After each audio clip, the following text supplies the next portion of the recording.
Oui, monsieur le maire, au préalable, pour notre part, nous regrettons que, comme maire d'une ville compagnon de la Libération, vous n'ayez pas décidé de faire une minute de silence le jour des obsèques de la reine d'Angleterre. C'est une femme chef d'État et qui incarnait la dignité et la permanence, des éléments qui font si souvent défaut dans la vie publique, et surtout qui représentent un peuple ami et allié auquel nous devons beaucoup en matière de liberté, puisqu'il a participé à notre lutte. Je voudrais aussi dire que nous sommes stupéfaits que vous ayez mobilisé 15 policiers municipaux pour l'ouverture du conseil municipal, parce que le comité de liaison de l'union de quartier était devant pour distribuer une information. Nous estimons que ces policiers seraient beaucoup mieux venus sur le territoire, dans les quartiers et dans les transports en commun, que mobilisés pour protéger un conseil municipal nullement menacé par le comité de liaison de l'union de quartier. J'ai compté que ça faisait un policier par président de l'union de quartier. C'est quand même beaucoup. Ce n'est pas des personnes qui, en général, viennent perturber le conseil municipal. Nous vous souhaitons donc que vous vous occupiez un peu de l'insécurité des Grenoblois avant la vôtre. Sur ce conseil municipal de rentrée, pour nous, nous l'avons jugé désespérément vide. Il est empli de délibérations techniques qui ne répondent à aucun des défis sociaux, climatiques, sécuritaires, financiers ou économiques qui se posent à la ville. Excepté une énième délibération fleuve, inopérante évidemment sur la jeunesse, et l'organisation de l'arrivée massive de migrants dans le centre-ville, l'ordre du jour ne comporte rien qui correspondent aux attentes des Grenoblois. Pourtant, il y a eu des éléments nouveaux qui sont intervenus. Le CNRS a révélé que Grenoble est devenue la première ville de France hors Paris pour les îlots de chaleur, dont la cause est les projets d'urbanisation que vous avez lancés. Notre ville compte seulement 14 mètres carrés d'espace vert par habitant, compte 31 mètres carrés en moyenne pour les villes de la même strate. Et malgré cette situation catastrophique, dans une cuvette plus sensible que d'autres aux périodes de canicule, vous poursuivez cette politique de bétonisation en refusant de sanctuariser les jardins privés existants et en amputant même des parcs publics. Sur tous ces points, il n'y a plus qu'ici que vous pouvez exprimer vos faits sans contradiction, parce que vous êtes de plus en plus démenti par les observateurs. Alors que cette com un peu indécente sur la plantation d'arbrisseaux avait pour objet de cacher l'abattage massif de sujets anciens, le célèbre botaniste Francis Allais a expliqué sur France Inter que c'est une arnaque, c'est son mot, car pour la photosynthèse, le captage de CO2, c'est le nombre de feuilles et la taille des racines qui comptent. Il faudrait planter des centaines de jeunes arbres pour compenser un ancien. On comprend pourquoi vous avez refusé la proposition qu'avait faite Nicolas Pinel au nom de notre groupe, à savoir que la valeur écologique de chaque arbre abattu soit établie pour qu'on connaisse sa valeur de remplacement. Un élément simple que vous avez toujours refusé d'accepter. Les 19 marronniers de la place Victor Hugo, les cerisiers du Japon de la place de la Gare, les arbres du square Silvestri, les jardins et les arbres sacrifiés au cours de la Libération, à l'île verte, partout dans la ville, ne sont pas remplacés. Le botaniste dit c'est une arnaque. Fake encore que vos annonces sur la présence abondante de l'eau dans la ville, alors que cet été, 70% des fontaines ne fonctionnaient pas, 2 piscines avaient été fermées, et où le lac de Villeneuve n'a pas été rempli avant mi-juillet. Fake contradictoire entre les affirmations de votre si dévoué adjoint Vincent Fristo, il le prouve tout le temps, son dévouement en toute occasion, qui expliquait au conseil municipal que la nappe phréatique à Grenoble est très importante. Il y a obligation pour EDF de prélever plusieurs millions de mètres cubes d'eau par an pour faire baisser le niveau trop élevé de la nappe. On est une ville sur l'eau. Pendant que vous expliquiez aux Grenoblois que vous ne pouviez plus entretenir la verdure des jardins publics, plus faire fonctionner les fontaines, où est la vérité? Où elle est?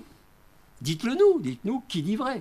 Monsieur Fristo, vous pour que les Grenoblois comprennent ce qu'il en est de leur situation. Fake, cruellement relevé par RTL, Europe 1, BFM à propos de vos annonces, parce que c'était vos annonces.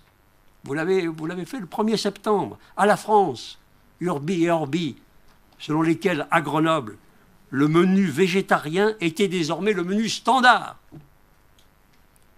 Le menu standard des enfants grenoblois, tout le monde comprenait bien que c'était celui qui allait être retenu par tous, alors que 94% des parents choisissaient un menu équilibré. Delphine Benz l'a dit, fake, démenti par France Info et Libération, sur lesquels, non, quoique vous veniez de dire maintenant, non, Grenoble n'est pas alimenté à 100% par des énergies renouvelables.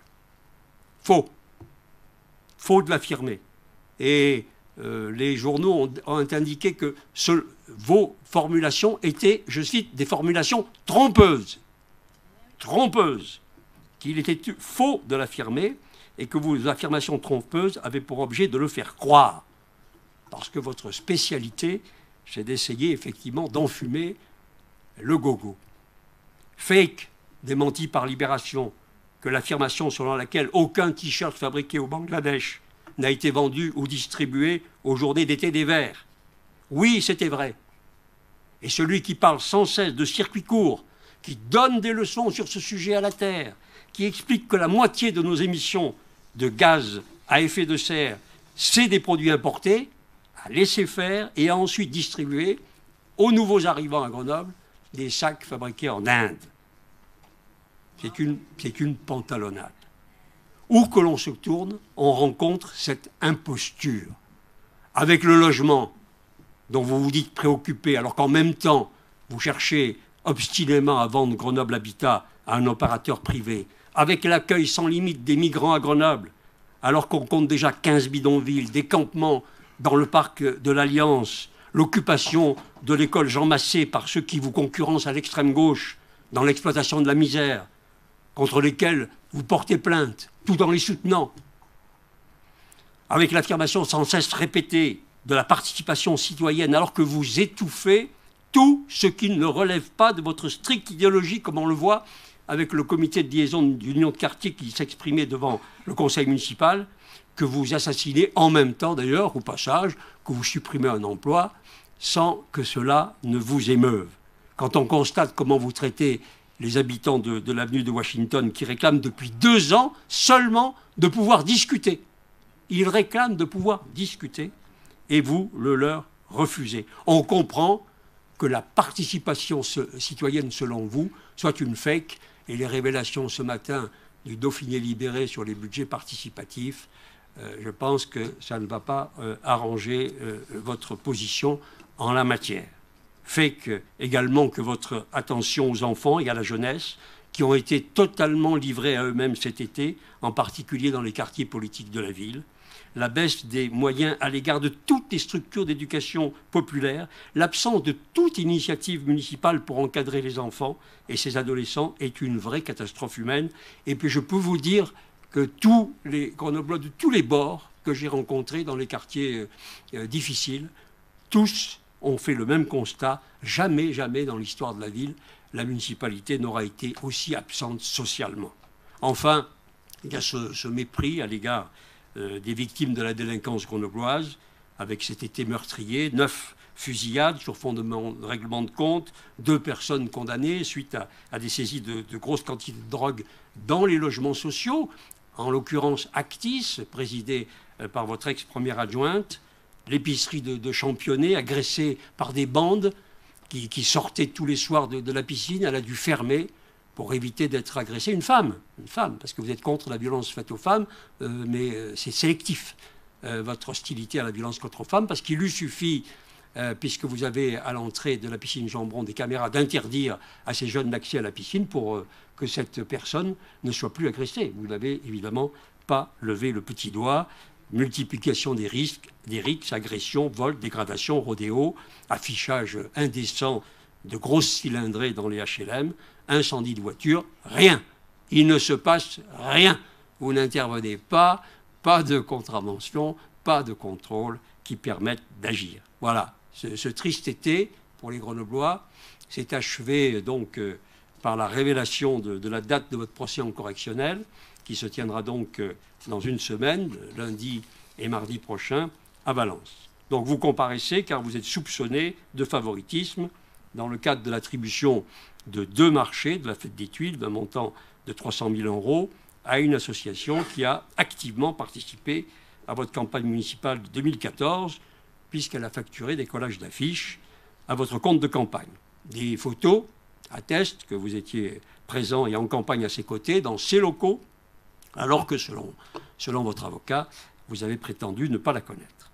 Cette attribution s'est faite sans appel d'offres, sans publicité, ni mise en concurrence. Le service des marchés de la ville, des marchés publics, a refusé, par écrit, il vous l'a écrit, de valider ces marchés. Vous ne pouvez donc pas, comme vous le faites publiquement, continuer à vous défausser sur les agents de la ville. Vous n'êtes pas le bout d'une chaîne. Vous êtes celui qui a pris la décision contraire à la chaîne administrative. La Cour des comptes, dans son rapport de 2018, a également relevé une tentative d'effacement des dates. Nous vous avions interrogé à propos de cette accusation relativement grave de faux en écriture publique pour savoir si vous aviez diligenté une enquête pour découvrir le ou les auteurs de ces faits. Vous n'avez, là non plus, pas daigné nous répondre. Enfin, le 26 septembre 2020, la majorité municipale a refusé que ce soit un élu de l'opposition qui soit partie civile dans l'affaire de la fête des Tuiles, et vous avez désigné un très proche, Vincent Fristo, que vous devez aussi charger des finances, charger de tout, si je comprends bien, de plus en plus, et qui doit représenter la ville et défendre ses intérêts.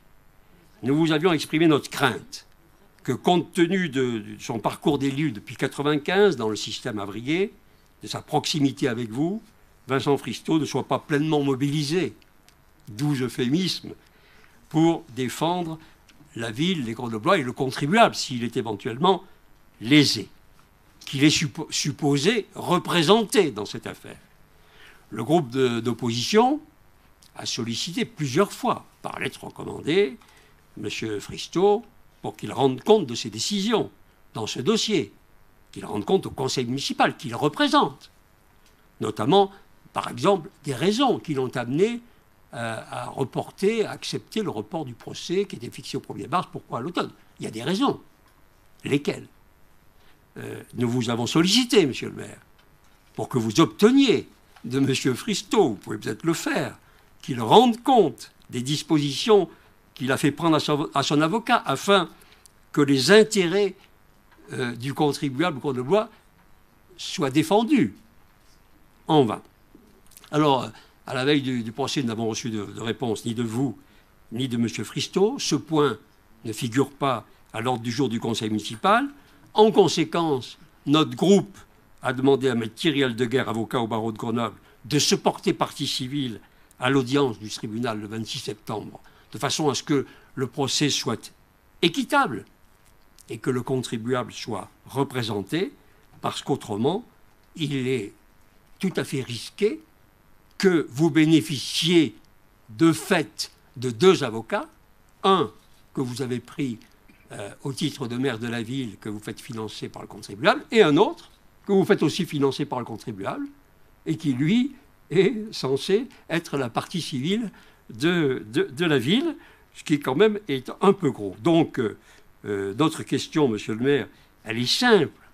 Pourquoi, malgré nos demandes, écrites, publiques, lettres recommandées, accusés de réception, etc., vous-même, et M. Fristo, refusez-vous de rendre compte aux Grenoblois et au conseil municipal des actions qui ont été et qui seront engagées par la partie civile que nous avons désignée, enfin vous surtout, pour défendre le contribuable grenoblois. C'est quand même une information dont le conseil municipal et les Grenoblois pourraient bénéficier.